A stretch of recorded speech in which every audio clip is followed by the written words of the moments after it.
Hazrat Abu Sa'id Khudri radiyallahu anhu states that Allah's Apostle sallallahu alayhi wasallam was on the pulpit and we were sitting around him.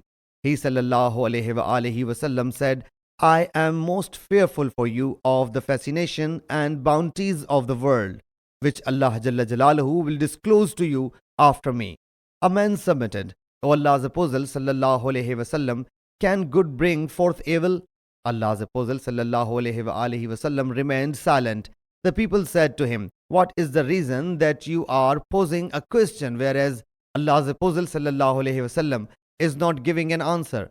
Hazrat Abu Sa'id radiyallahu anhu says that then they saw that divine message was being revealed to him. When he sallallahu alayhi wasallam got normal, he sallallahu alayhi wasallam wiping the sweat off said, where is the questioner? As if he sallallahu alayhi wasallam appreciated him. He sallallahu alayhi wasallam then said, good does not beget evil. The verdant vegetation which the spring season grows kills an animal or brings it on the verge of death except those animals that eats verdure until their flanks swell. They then lie in the sun, defecate and urinate and then resume grazing.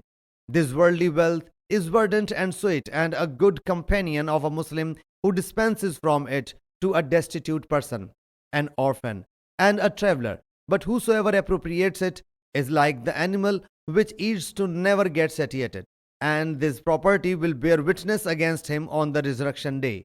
Sahih Muslim Hadees number 2420.